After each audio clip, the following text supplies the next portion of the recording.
Oi, gente, tudo bem? Estou aqui com vocês com a disciplina Gestão Integrada de Pessoas. Irei apresentar para vocês um material que preparei para vocês. Deixa eu aqui minimizar para poder aparecer. Pronto. Começo dando as boas-vindas para vocês, explicando que o material a ser apresentado irá contemplar as unidades 1 e 3. Parabenizo os alunos por escolher o AD Ateneu. Não deixe de acessar e participar dos fóruns Tira Dúvidas, assistir os vídeos e responder todas as atividades no ambiente virtual. As unidades, elas contemplam as 4 unidades, os seguintes tópicos. Primeiro, o tópico 1, gestão de pessoas, recursos humanos. O 2, recrutamento e seleção de pessoas. O 3, avaliação de desempenho e treinamento de desenvolvimento. E o 4, gestão de cargos e salários. Ao final de cada unidade, você tem acesso a perguntas de fixação, que são exercícios a serem feitos por você com o intuito de favorecer a fixação do conteúdo estudado. Vamos lá para a unidade 1, que tem muitos tópicos. Primeiro vai falar sobre o histórico da administração de RH, as diversas concepções a respeito do homem e das organizações, no contexto da gestão de pessoas, a administração de recursos humanos, a importância do suprimento de pessoal, mercado de recursos humanos, mercado de trabalho, a fixação da mão de obra como um dos objetivos da área de recursos humanos, como a área de recursos humanos lida com a rotatividade pessoal, entrevista de desligamento, os custos da rotatividade pessoal, absenteísmo. Vamos falar um pouquinho da história da administração de RH, A transformação da administração de RH ocorre ao longo do século XX, causando grandes mudanças comportamentais nas organizações. No século XX, grandes mudanças acontecem em função de quê? De alguns momentos históricos que ocorrem, como foi a era da industrialização clássica, a era da industrialização neoclássica e a era da informação. A primeira era, que é a industrialização clássica, foi o período logo após a Revolução Industrial, que teve início na Grã-Bretanha no século XVIII. A administração de pessoal era chamada de relações industriais. Então, naquela época, não tinha figura de gestão de RH, de setor pessoal, era administração de pessoal. Já a era da industrialização neoclássica é o período que ocorre logo após a Segunda Guerra Mundial, entre as décadas de 1950 e 90, caracterizado por grandes transformações mundiais. E já a era da informação, que é a nossa era, tem início na década de 1990, e caracteriza por transformações rápidas devidas à tecnologia da informação, que é o que a gente tanto utiliza hoje, Quando a gente estuda administração e alguns outros cursos também, TGA, Teoria Geral da Administração, a gente fala muito dessa teoria da administração científica. Por quê? É preciso a gente ter algumas concepções sobre homem e organizações ao longo da história. Então, vamos entender um pouquinho sobre isso. A teoria da administração científica um defensor foi Taylor, Taylor apresentava uma visão de homem motivado por recompensas salariais. Então, ele considerava que o homem se motivava em cima daquilo que ele ganhava. Então, quanto mais ele trabalhava, mais ele ganhava, mais ele se sentia interessado e motivado. Já Mayo, que foi um dos defensores, ele tem a teoria das relações humanas. Ele considera que o que motiva o homem não é a recompensa salarial, e sim a convivência social nas organizações. Se eu tenho um bom clima, se eu tenho um gestor legal, e isso é que vai favorecer a minha motivação. A teoria da burocracia é a teoria estruturalista, que é o terceiro tópico desse slide. Há uma tentativa nessa teoria de integrar as visões de homem econômico e social, apontando em concepções anteriores. Ele tenta fazer um elo das duas teorias anteriores, E a teoria comportamental de Simon, o homem enquanto processador de informações e tomador de decisões. Quer dizer, o homem é o centro das atenções, Ele deixa de ser o apêndice da máquina. Surge posteriormente a teoria da contingência.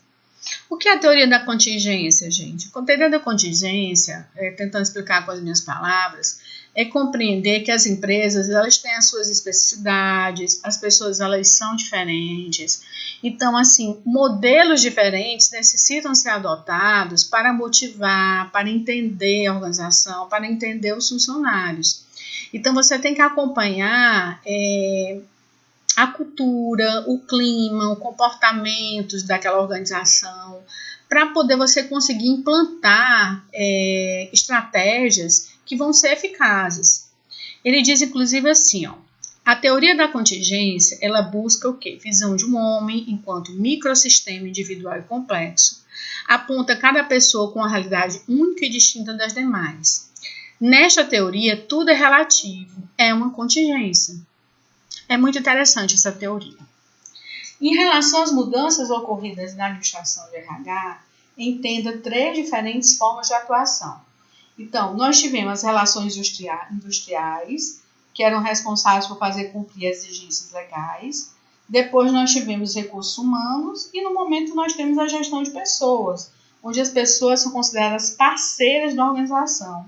Não é à toa que algumas organizações chamam os funcionários de colaboradores.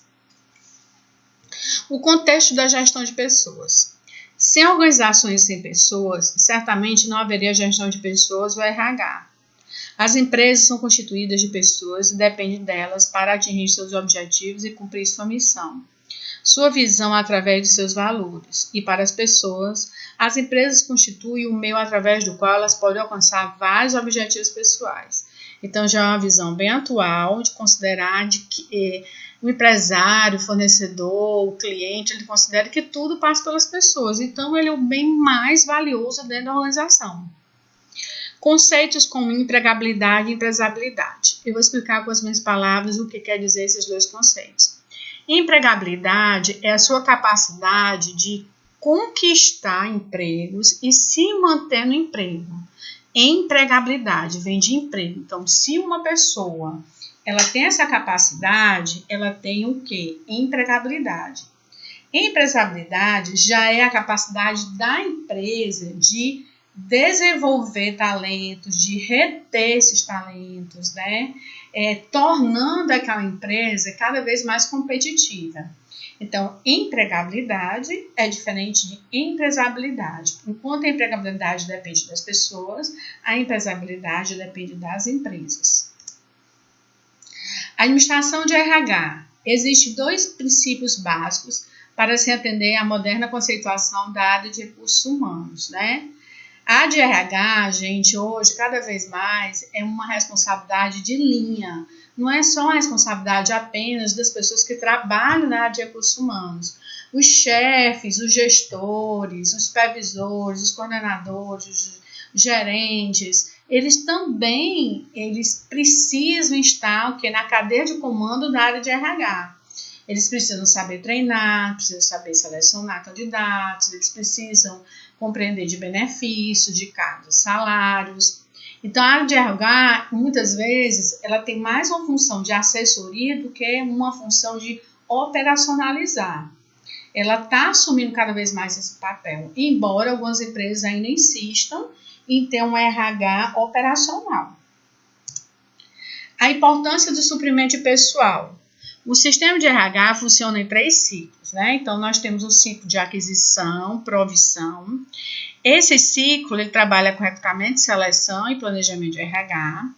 Nós temos o ciclo de manutenção, que trabalha com a remuneração, benefícios, higiene e segurança, relações sindicais ou trabalhistas, treinamento e desenvolvimento.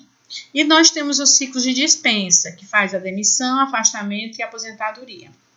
Alguns autores trabalham com 5 ciclos, tá? Mas aqui esse material trabalha apenas com esses 3 ciclos e esses subsistemas que fazem parte do recursos humanos. O mercado de recursos humanos e o de trabalho.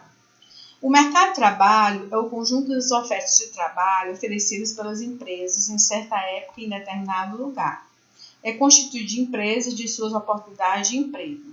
Mercado de recursos humanos é o conjunto de indivíduos aptos ao trabalho em certa época e em determinado lugar. Então, compreenda que mercado de trabalho é diferente de mercado de recursos humanos, porque o mercado de trabalho é um contexto mais global, um contexto mais abrangente. E o de recursos humanos já é um contexto mais voltado às pessoas. Bem, a fixação da mão de obra como um dos objetivos do RH. Como eu disse anteriormente, o planejamento de recursos humanos, ele tem profissionais que trabalham na linha estratégica, que são aquelas pessoas que fazem a parte de planejamento, que são gestores. Tem um tático, que trabalha mais com atividades burocráticas, e nós temos o operacional, que é aquela pessoa que trabalha mesmo com a mão de obra, que põe mão na massa, né? Então, é necessário a gente entender, é muito feito essa divisão através de uma pirâmide, onde a base é operacional, o meio, né, o centro é o tático e a ponta da pirâmide é o estratégico. Bem, outro aspecto também que o RH trabalha, gente, é o turnover. O que é o turnover? É a entrada e saída de funcionários. Quando uma empresa ela tem uma rotatividade alta, entrada e saída de funcionários, isso é preocupante para a organização. Como também o absenteísmo. Absenteísmo não é só falta do funcionário ao trabalho, mas atrasar, saídas antecipadas, certo? Os dois aspectos, eles são muito vistos e trabalhados pelos recursos humanos. Bem, vamos para a unidade 3. A unidade 3 vai trabalhar com avaliação de desempenho e treinamento e desenvolvimento. Vai falar dos conceitos de desempenho e avaliação de desempenho, vai falar sobre sistema de avaliação, os métodos mais empregados, T&D, né? Todas as esferas aí de treinamento e desenvolvimento. E mais alguns aspectos também relacionados a treinamento, modalidades e avaliação. Vamos compreender logo aqui o que quer dizer benefícios, né? Benefícios. Gente, benefícios tem uma função muito, como é que eu posso dizer? Uma função muito dúbia de entendimento para várias pessoas. Mas desempenho é aquilo que se faz e como se faz. O desempenho, ele advém muito do comportamento das pessoas. É o resultado final, palpável, concreto do esforço de cada um. Dá-se através do comportamento. Já a avaliação de desempenho é você avaliar como esse funcionário ele desempenha.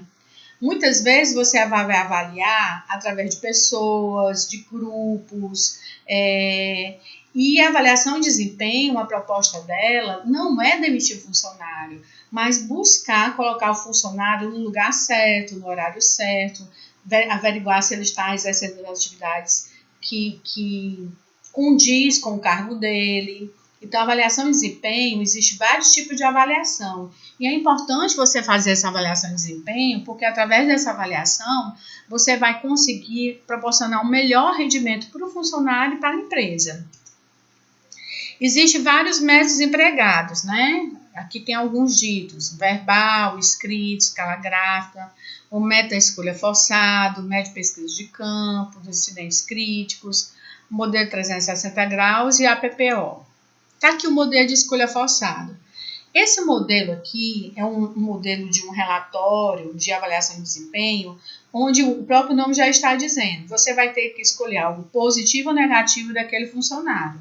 Por exemplo, se ele é uma pessoa que apresenta produção elevada, é positivo? Então você coloca o mais. Ele tem um comportamento dinâmico? Não, então coloca negativo. No final, você faz uma pontuação de quantos foram positivos e quantos pontos foram negativos. O método de incidente crítico, ele é um método também muito incisivo, ele é muito direto, porque você vai dizer o que o funcionário tem de positivo e o que ele tem de negativo. E depois também você faz a soma. Por exemplo, se ele sabe lidar com pessoas, X, você coloca. Se ele tem facilidade de trabalhar em equipe, X. Apresenta ideias inovadoras, não. Então, assim, entendam que alguns pontos, muitas vezes, eles são entrelaçados com outras perguntas. Eu não posso dizer que uma pessoa sabe lidar com pessoas e ao mesmo tempo, dizer que ela não sabe trabalhar em equipe. É algo contraditório, né? Bem, O método de pesquisa de campo é aquele método muito convencional, onde você faz perguntas. Ele é, por exemplo, num determinado aspecto, ele é mais do que satisfatório, ele é satisfatório, ele é insatisfatório, né? Ele tem 3 opções. Ele é um método de pesquisa, existem vários modelos de pesquisa de campo, que muitas vezes a pessoa que vai responder fica muito em cima do muro, né? Mas esse aqui não, ou é satisfatório, ou é insatisfatório, ou é mais do que satisfatório. E em cima de cada pergunta dessa, você vai dizer a pontuação que você considera. Esse método da escala gráfica, eu particularmente gosto muito. Por quê? Porque ele é um método que trabalha com fatores, como vocês podem perceber, né? Com fatores do lado esquerdo, onde você vai questionar a questão da produção, da qualidade, do conhecimento, da cooperação, da compreensão de situações, criatividade e realização. E ele vai dizer o que quer dizer cada fator desse. Por exemplo, produção, ele quer saber a quantidade de trabalho realizado. E aí você vai pontuar em ótimo, bom, regular, sofrível, fraco. E ele vem especificar o que cada um desses quer dizer, né? Ele quer dizer que, vamos supor, a produção dele é regular quando ele satisfaz os padrões. Então, é muito interessante esse método, porque ele é autoexplicativo e dificulta, assim, gerar polêmicas, às vezes, em aspectos que a pessoa acha que é isso, acha que é aquilo. Não, está bem explicado, então é fácil de você compreender. A avaliação 360 graus é uma avaliação onde o colaborador é avaliado por ele mesmo, pelo superior, pelos liderados, pelos colegas e pelos clientes. Treinamento. O treinamento, gente, é importante entender qual é o conceito de treinamento. Então, saímos do conhecimento de desempenho, avaliação de desempenho, e vamos agora para treinamento. Vou pegar aqui esse conceito que está no meio do slide. Um meio para um adequado desempenho no cargo e estendendo para uma nivelação intelectual por meio da educação geral. O treinamento, gente, ele é um processo educacional de curto prazo, onde aprende conhecimentos e habilidades técnicas para um propósito definido. Já o desenvolvimento, ele é diferente do treinamento. Por quê? Porque ele é um processo a longo prazo para propósitos genéricos. Deixa eu tentar explicar com minhas palavras. O treinamento, o objetivo dele é atender uma necessidade do cargo que ele está exercendo, né? E o desenvolvimento é uma necessidade de algo que ele pode vir a desenvolver no futuro, tá? Que pode ser a médio ou a longo prazo. E aqui nós temos um fluxo de como funciona o treinamento. Quando você vai implantar um processo de treinamento numa empresa, você não simplesmente implanta-se e faz de qualquer forma. Não, você tem primeiro que fazer um levantamento de necessidade de treinamento, você tem que fazer uma programação de treinamento, né? Como é que você faz esse levantamento de necessidade? Quando eu trabalhava em organização, eu fazia no mês de outubro, para o ano seguinte, está tudo já planejado para a execução. Então, eu fazia perguntas aos funcionários, aos donos da organização, eu fazia uma pesquisa de campo, quais eram as necessidades que eles tinham de treinamento. A partir disso, eu fazia uma programação, ia para a segunda etapa, fazia o quê? Uma estratégia. Eu ia buscar definir quais eram os treinamentos que podiam ser realizados, quais eram os importantes para a empresa, quem é que ia treinar, como ia ser a metodologia do treinamento, se ia ser dentro da empresa, fora da empresa, se ia ter lanche, qual o período desse treinamento. Ou seja, eu ia me programar para a realização daquele treinamento. A implementação é a execução do treinamento, é você colocar o treinamento em prática e fazer o acompanhamento e assessoria necessária. E a avaliação e controle é o pós-treinamento, que eu posso realizar assim que o treinamento termina, ou eu posso realizar depois de um determinado período para ver como foi a reação desse treinamento. Se o treinamento foi satisfatório, tá? Eu posso voltar a implementar. Se ele for insatisfatório, eu tenho que iniciar lá no levantamento quais foram as falhas que ocorreram desde o início da minha trajetória no fluxo do treinamento. Bem, finalizo, agradeço a participação de vocês, espero que tenha contribuído, né, para que vocês possam realizar uma prova satisfatória, tá? E finalizo aqui os conhecimentos com vocês. Obrigado, gente, e até a próxima.